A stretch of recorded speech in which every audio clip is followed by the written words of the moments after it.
the old Jarhead here. I had planned to come up to our cabin and do some milling, and my intent was to come up, get the mill all set up, and actually run through some of the methods of milling up logs on these portable sawmills, especially mine, of course. I thought this time I was going to come up and drag the mill up for a couple days because the weather was looking like it was going to be good. Cold but dry. And this road is not one that I want to drag the sawmill up without chains both on the truck and the sawmill, frankly. There are some very, very steep sections of this road, and obviously that's a little too much to try and drag a sawmill up and then down. Okay folks, well, you can see got a lot of snow here, a couple inches. I hadn't really expected that. I guess I should have known better. I've been coming up here for 12 years. The problem is up there, that's the center ridge cap that's flipped over from the wind. I made a mistake. I haven't put any screws on the north side and kept meaning to get up there and get her done. Didn't get it done, and unfortunately now I got to fix it. So tonight I can't do anything about it, but there is felt on the ridge vent itself, so at least we've got that. It's cold out here. It was 30 down in the valley on my way up and dropping. It's beautiful. It's quiet. It's the way we love it. It's chilly. It's going to be a cold night. I don't see any stars. It's a bit overcast, but life in the mountains. This snow, it's only a couple inches, but it's very, very slick, and I'm actually concerned about the drive down when I leave, which now would probably not be before Monday, possibly Tuesday as planned, depending on when we can get this roof fixed. It's not supposed to snow anymore, or if it does, it's just trace. So I think as long as I keep the cabin warm, it's got felt over the ridge, and that shouldn't leak. As long as there's no tears, holes, or rips in it, we can hope. I'm not going up there right now. Got the cabin warming up, just trying to get unpacked, unloaded. A little bit of stress. Been there, done that, right? How many of you have been there?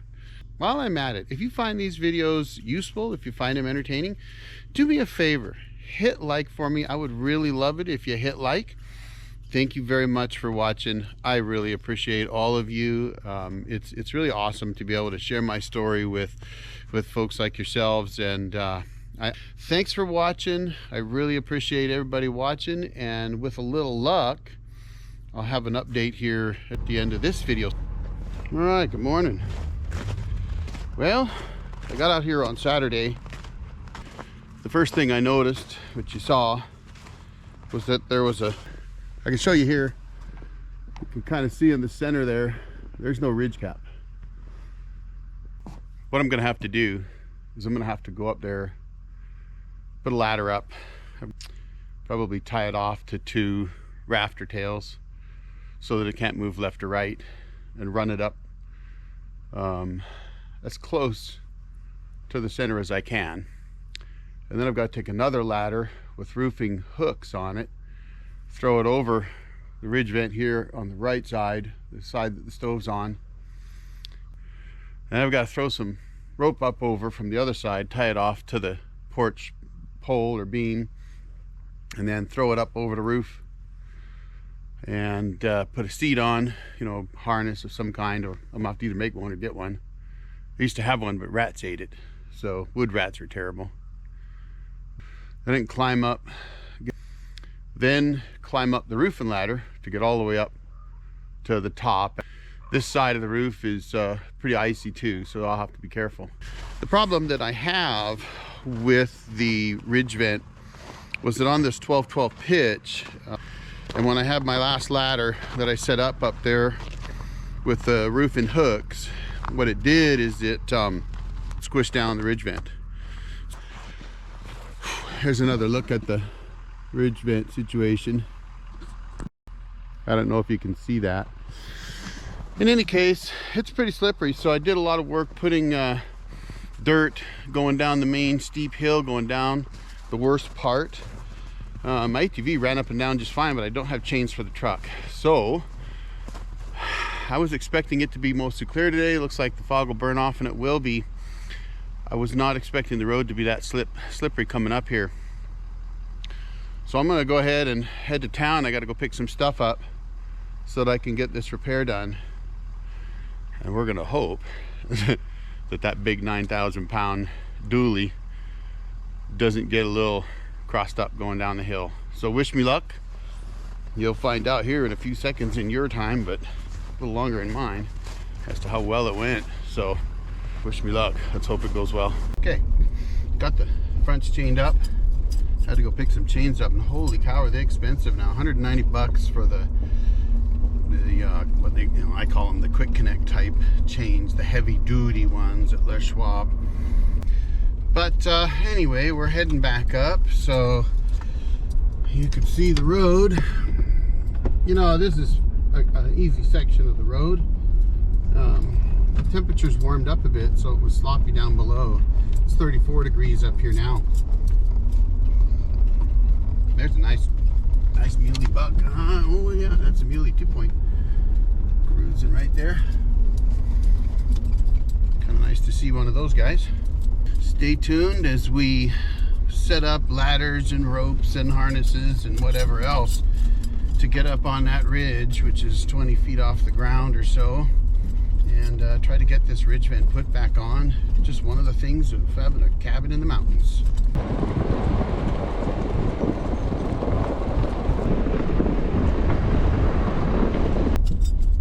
One of the things that came to mind as I was driving up this goat trail of a driveway was something that I talked to a friend of mine about probably 10 years ago. He was up here helping me out at the cabin, and he said to me, you know all your neighbors. And that's amazing, because your neighbors are, you know, half a mile or more away from you, and you seem to know them all, and you guys all help each other out. And he said, you know, I live in an apartment in the city. I don't even know the neighbors around me at all. I don't know any of them. And it just amazes me that out here, where there's hardly any people, y'all know each other. And I told him, I said, well, you know, part of the deal with being out here like this, off the grid, in the middle of nowhere, is that you need help from time to time. And you just can't always do it all yourself. Certainly not at once, but definitely, you know, times like this where it's actually really dangerous to get up on the roof. And if I go up there alone and something happens, there's not going to be anybody around to, you know, get me to the hospital.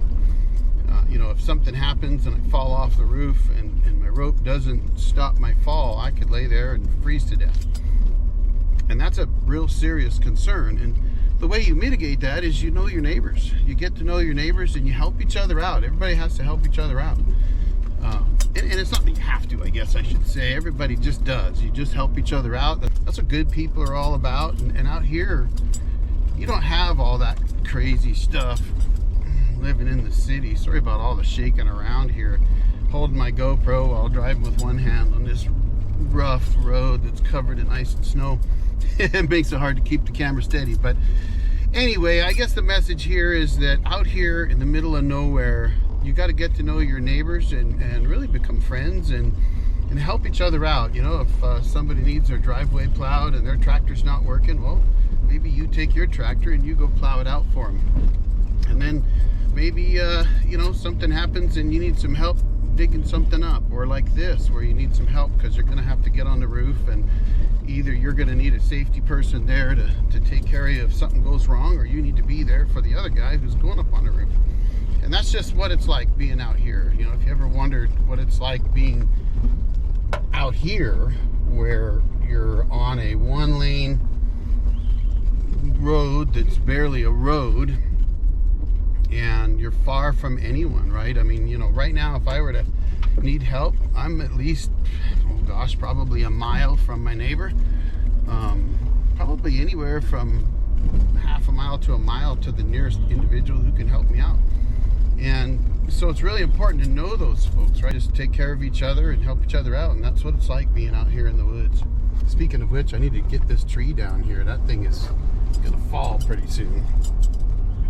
Okay, well, I made it up to the bottom of my driveway, almost to my neighbor. So I'm gonna stop in the neighbors and coordinate with him, and then I'm gonna get over here and spread some ash on the steep section of the driveway. That's my driveway right there, and it's pretty steep. And then we're gonna get up there and see if we can't fix this ridge vent.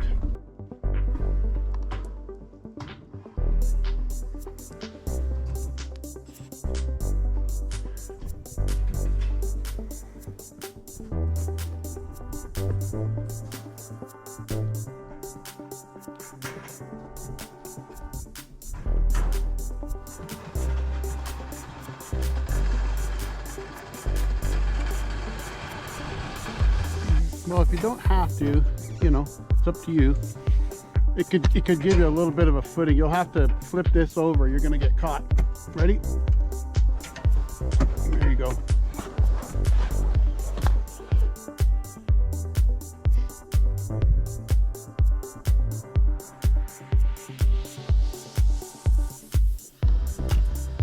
Now the fun part, backing up.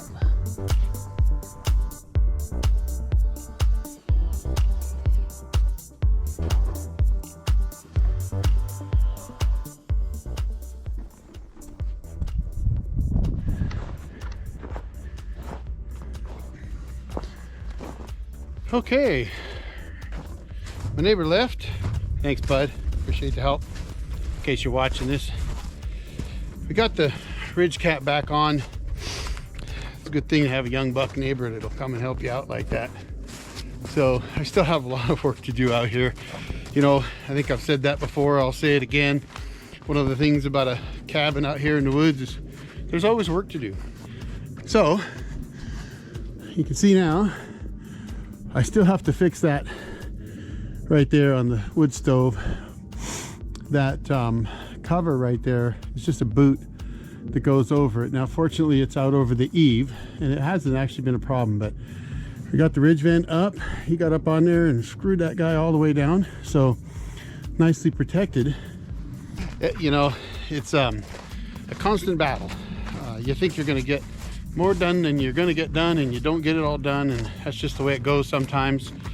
You do as much as you can when you can, and you know, little by little, what's that expression, how do you eat an elephant? One bite at a time. So we got this bite done today. I'm gonna just walk back here a little bit so I can show it to you. It's chilly out here. Yeah, I think it might have got up into the mid-30s today. But there you go. Now, for those that might be wondering, that guy right there, one day I'm gonna have a bonfire. That old shed was here when we bought the property, and it served a purpose. We started storing stuff in there, but it wasn't very well built, and the rats can get into it very easily. And rats got in there and infested it, and I would kill them off and they'd get in there again. And you know, since this is a sawmilling channel, I've mentioned in past videos that I started with a chainsaw mill. These are actually the first boards that I milled on the chainsaw mill. They've been here a long time, about 10 years, and you know, it's just nailed onto the OSB. But it was an experiment, and you know, it taught me a few things, and that's what it's all about, learning. You know, as you do things like this, building a cabin in the woods, running a sawmill, whatever it is, every time you do something you might learn something new. That's what I'm always trying to do. That's really the point of my having these videos. Is really, I got into doing the videos, you know, originally for the grandkids. I've said all that, but now I do it more about this kind of stuff. You know, it's always a learning experience, and this cabin has been a learning experience, let me tell you. Little by little though, we get more of it done, and you keep going. I've got lots to do, and I'll probably share that with you, as long as you enjoy it, right? But lots of little projects, things to do, clean up the wiring, finish the porch, do the addition, all that kind of stuff. But for now, I need to get some firewood and get the wood stove going again. It's below freezing out here. I'm guessing it's probably in the upper 20s already.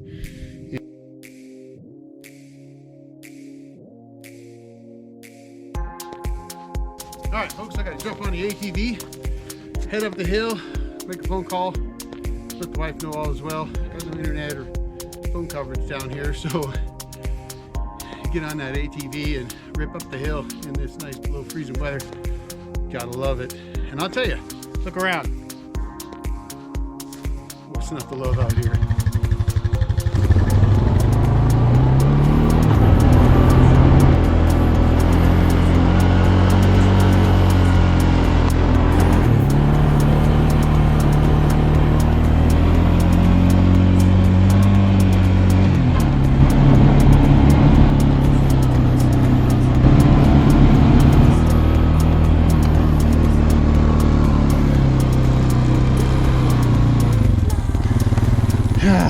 Nothing like a brisk ride.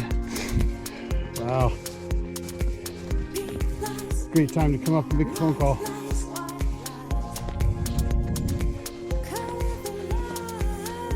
Got some dog tracks up here. Could be wolf.